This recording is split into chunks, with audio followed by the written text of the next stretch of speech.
یہ سگے خالو لگتے تھے.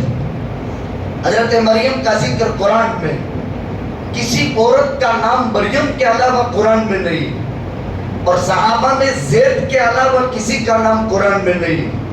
اس کی خاص وجہ ہے. پہلے مریم کا دیکھو, آدم کو بغیر ماں اور باپ کے پیدا کیا, عیسیٰ کو مریم کے پیٹ سے بغیر باپ کے پیدا کیا. حضرت مریم کی کفالت زکریا کے گھر میں کروائی. ایک مرتبہ دیکھا کہ گوشائے انگور تازہ ایک دم کمپلیٹ مریم کو کھانے کے لیے, تو زکریا چوک گئے. میرا گھر اتنا پیٹ کلا بند, اور وہ کمرہ جس میں اس کی خلوت گاہ ہے وہاں تو کسی انسان کا پہنچج نہیں, اور بغیر موسم کے انگور کیسے.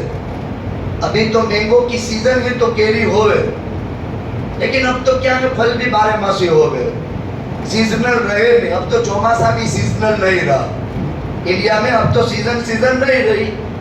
انارا ہوت کا بارش سے چل رہی ہے. تمام تر حکمت اور مصلحت کا مالک اللہ ہے. اب حضرت مریم کے پاس دیکھا تو حضرت زکریا چوک گئے, آخر یہ کیسے. تو حضرت زکریا نے مریم سے پوچھا کہ یہ کہاں سے. وہ بھی نعمت اللہ, یہ اللہ کی طرف سے آیا ہے. اب حضرت زکریا کے دماغ میں بات بیٹھی, جو میرے بند مکان میں مریم کی خلوتگاہ میں جو اللہ بغیر سیزن کے پھل دے سکتا ہے, اگرچہ میرے ہڈوں کا گدود خشک ہو چکا ہے جو اولاد کی نشو و نما کے لیے ضروری ہے. اولاد کی پیدائش کے لیے انسان کے مادے میں ہڈوں میں گدود بھی ہونا چاہیے, اور انسان کی پیٹھ کے پیچھے منی بھی ہونا چاہیے, اور انسان کی ماں کی چھاتی میں منی بھی ہونا چاہیے. اور یہ قرآن میں, میں اپنی بات نہیں کہتا ہوں. وَلَقَدْ خَلَقْنَا الْإِنسَانَ مِن نُطْفَةٍ أَمْشَاجٍ. زکریا میں تھا نہیں.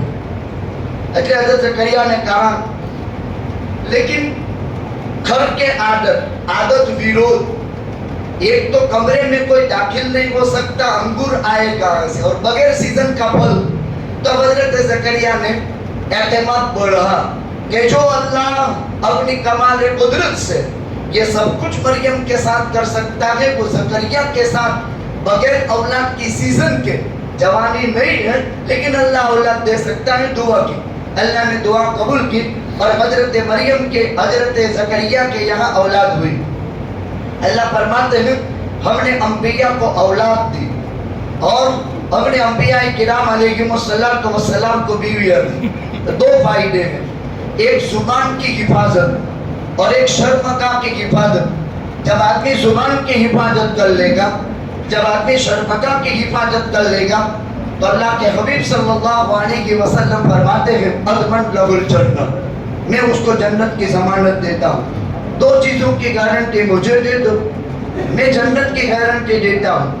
اور عام طور پر آدمی شرمگاہ کے مقابلے میں زبان, عربی شاعر نے کہا ہے جراحت السنان لہن التیام ولا یلتام ما جرح به اللسان. تلواروں کے تیروں کے نیزوں کے زخم تو بھر جاتے ہیں, لیکن زبان کے زخم کبھی بھرتے نہیں. اور اختلاف کی صورت میں پہلے زبان چلتی ہے, پھر اس کے بعد اعضاء چلتے ہیں. یہ تو ایک بات میں نے آیت پڑھی تھی, اس پر حدیث میں ہے 4 چیزیں کل انبیاء رسولوں کی سنت ہے: نکاح کرنا, مسواک کا استعمال کرنا, عطر کا استعمال کرنا, اور حیا اور شرم. ہر نبی حیا اور شرم کا پیکر رہا, اور قرب قیامت انسان کے دل سے سب سے پہلے خدا حیا ختم کرے گا. اور کیسی حیا ختم ہوگی؟ ایک انسان اپنی خواہش سور اور کتے کی طرح چوراہے پر پوری کرے گا, اور اگر کوئی یوں کہے گا اللہ کے بندے خدا سے در دیوان کے پیچھے چلا جا, تو وہ ابدال شمار ہوگا. وہ ٹائم آنا ہے, اس دھرتی کو وہ دن دیکھنے ہیں, اس لیے کہ محمد رسول اللہ کا فرمان ہے صلی اللہ علیہ وسلم. نکاح میں لڑکا لڑکی ہے, لڑکا منصب کا مالک ہے, لڑکی کے رشتہ داروں کو چاہیے کہ اپنے بیٹی بھی یعنی بیوی بھی اور بیوی کے رشتہ دار اپنے شوہر کے مرتبے کا خیال رکھیں. اور لڑکا اور لڑکی کے رشتہ دار یہ حقوق کی مالکہ ہے, حقوق کا خیال رکھیں. بس زندگی کی اس سفر کی ایک گاڑی ہے اور زندگی کے یہ سفر کی گاڑی کے دو پہیے ہیں, ایک حقوق کا اور ایک منصب کا. جب تک ایک ایک بات کا خالی خیال رکھ لیا, زندگی کا یہ سفر اطمینان سے منزل مقصد تک پہنچے گا. اور یہ عبادت موت پر بھی ختم نہیں ہوگی, یہ عبادت جنت میں بھی ساتھ میں رہے گی. نکاح کی عبادت جنت میں ساتھ میں رہے گی. ابھی یہ حضرات کہہ دیں گے 5 منٹ کے بعد میں نے قبول کیا, اس کے تمام تر حقوق واجبہ کے ساتھ میں نے اس عورت کی ذات کو اپنے عزت اور عفت کی حفاظت کے لیے اور اس کی عزت اور عفت کی حفاظت کے لیے اس سے نسل چلے گی, مجھ سے نسب چلے گا. انسان کا نسب باپ سے چلتا ہے, نسل ماں سے چلتی ہے. اور یہ رشتہ موت پر ختم نہیں ہوتا, یہ رشتہ ہمیشہ ساتھ میں رہتا ہے. اور یہ عورت جو آخری مرد کے نکاح میں تھی اس کے ساتھ جنت میں بھی چلے گی. اور دنیا کی عورت جنت کی 72,000 حوروں کی سردار بنے گی. اس امت کا وہ آخری جنتی جو جہنم سے نکل کر جنت میں جائے گا اور اس کے بعد اب جہنم سے سزا بھگت کر کے کوئی نکلنے والا نہیں ہوگا, اس کو اللہ 70,000 حوریں دیں گے, 72,000 خدام عطا کریں گے. اور یہ ہماری دنیا کی عورت ان تمام پر سرداری کرے گی, یہ سیٹھانی بنے گی. اور وہ دنیا کی عورت جو جنت کی غلام کی پنکھڑی سے پیدا ہوئی اس کو اس کی نوکرانی بنے گی, اور یہ دنیا کی عورت اس کی سیٹھانی بنے گی. یہ رشتہ ایک ازدواج بہت مبارک ہے. بس جانبین سے ایک ایک چیز کا خیال رکھنا ہے. یقیناً قسم کھا کر یہ بات کہی جا سکتی ہے, اگر بیٹی اور بیٹی کے رشتہ دار لڑکے اور لڑکے کے رشتہ داروں کے مقام کا خیال رکھے اور لڑکا حقوق کا خیال رکھے, زندگی کے اس سفر میں کبھی کوئی مصیبت پیش نہیں آ سکتی الا ماشاء اللہ. جو اللہ کے مقدرات ہیں وہ الگ چیز ہے. اللہ تعالیٰ نکاح کو بے انتہا قبول فرمائے, نیک اولاد کے وجود کا ذریعہ بنائے, اور اس امت کی کثرت پر پیغمبر کو قیامت کے دن فخر کا موقع ملے گا. آپ خود فرماتے ہیں کثرت امم پر اور انبیاء پر میں فخر حاصل کروں گا. لہذا اللہ تعالیٰ توالد اور تناسل کا بھی نیک سلسلہ نکاح کے ذریعے سے جاری اور ساری فرمائے. آمین. وآخر دعوانا